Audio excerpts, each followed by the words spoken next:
जिंदगी तेरे एक धक्के से आ गए हैं रोड पर कच्चे से, हमको नीचे उतार लेंगे लोग और इश्क इश्क लटका रहेगा पंखे से। 14 जून 2025 को जिंदगी ने एक ऐसा धक्का दिया कि सर पर साया रहा ना पैरों पे जमीन कोई।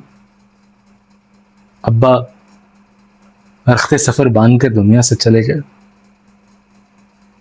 तो अंदाजा हुआ कि जब बाप चाहता है तो सिर्फ कोई एक आदमी नहीं मरता,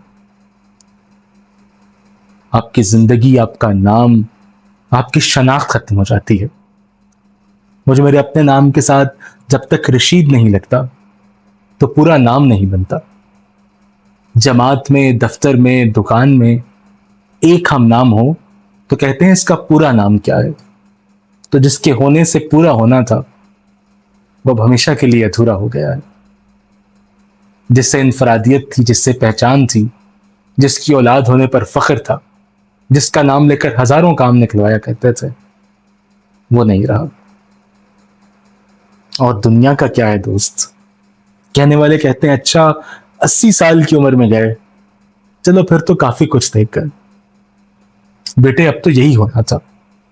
अच्छा जब अब्बा फोत हुए तो तुम कहां पर थे? फलां कहां था? फलां कितने बजे आया था? फलां क्या कह रहा था? इनको ये मालूम नहीं कि जिनका जाता है उनको वक्त, जुमले, कैफियत कुछ याद नहीं रहता। आदमी हादसे से निकल भी जाए तो हादसा आदमी के अंदर से नहीं निकलता। कोई 2 बरस कबल की बात है, मैं अपने अब्बू के साथ उनके पैरों के जाने बैठा था और मुझे फख्र है कि हम उस पीढ़ी से ताल्लुक रखते हैं जो माँ बाप के पैरों में बैठना इबादत समझती थी।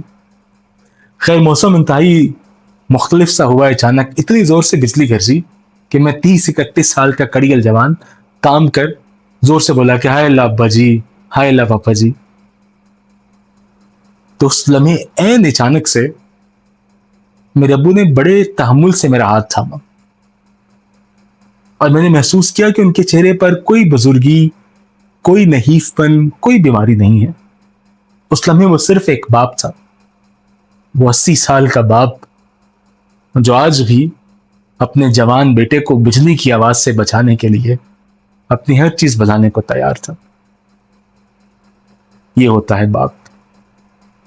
जो सहन में चारपाइयां बिछती थीं और बचपन में सबसे आखिरी चारपाई अब्बा की होती थी, जो मसाइब में खुद आगे और आसानी में हमें आगे करता था, वो होता है बाप। अब मुझे लगता है बचपन में ऐसा लगता था कि यार अब्बा हर ईद पर पापा सफेद सूट क्यों पहनते हैं? इनका एक ही सूट होता है, एक ही दिन का सूट होता है, नमाज पढ़ते हैं, आके उतार देते हैं।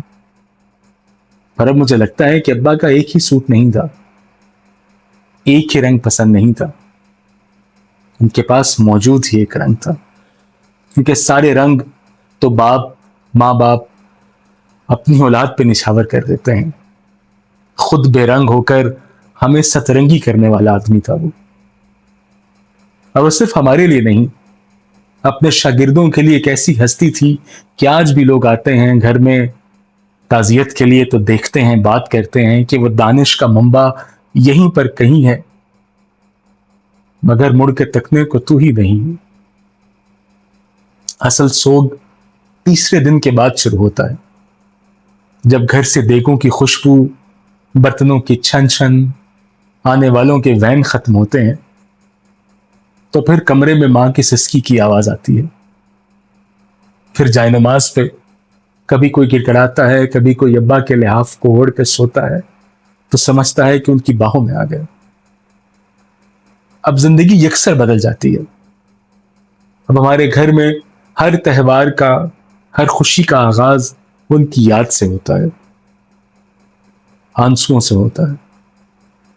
मुहर्रमों के बाद ईद आएगी और हर नमाज, हर लम्हे के बाद हम भागकर कब्रिस्तान जाएंगे, किसी तरह पापा की मट्टी की कब्र को छूकर, छूकर, हाथ लगाकर उनका लम्स महसूस कर सकें। और दुनिया का क्या है प्यारे, اب وہ کہتے تھے بیٹا یہ دنیا ہے اور یہ ایسی ہی ہے صاحب, اور یہ ایسے ہی چلے گی. جو کہتے ہیں کہ 80 میں چلا گیا تو کیا ہو گیا, وہ چاہتے ہیں کہ تیسرے دن دفنانے کے بعد چوتھے دن آپ کام پر سینہ تان کر واپس آئیں. Mental health, 7 stages of grief, processing your pain, یہ ساری چیزیں حقیقتاً موجود ہوتی ہیں, پر جس کا جاتا ہے اسی کو سمجھ آتی ہے. اگر جنت میں بڑا اچھا وائی فائی آ رہا ہو, یوٹیوب چل رہی ہو, تو کسی فرشتے سے کہیے گا کہ آپ کو یہ ضرور دکھائیں, کیونکہ میں کبھی نہیں کہہ پایا تھا یہ آپ سے. ابا مجھے شدید محبت تھی آپ سے. گئے دنوں کی بات ہے, شباب پر بہار تھی, ہوا بھی خوشگوار تھی. نہ جانے کیوں مچل پڑا, میں اپنے گھر سے چل پڑا. کسی نے مجھ کو روک کر بڑی ادا سے ٹوک کر کہا کہ لوٹ آئیے, میری قسم نہ جائیے. وہی اداس شام ہے, بہار جس کا نام ہے.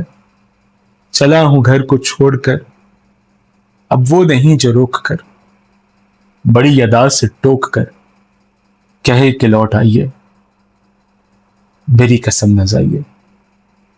خدا ہمارے ابا کے قبر کو جنت کے باغوں میں سے ایک باغ بنائے, اور سب کے والدین کو سلامت رکھیں. جب موجود ہیں تو خدمت نہیں عبادت کیجیے, کہ once it's gone you cannot have it back. رب ارحمہما کما ربیانی صغیرا.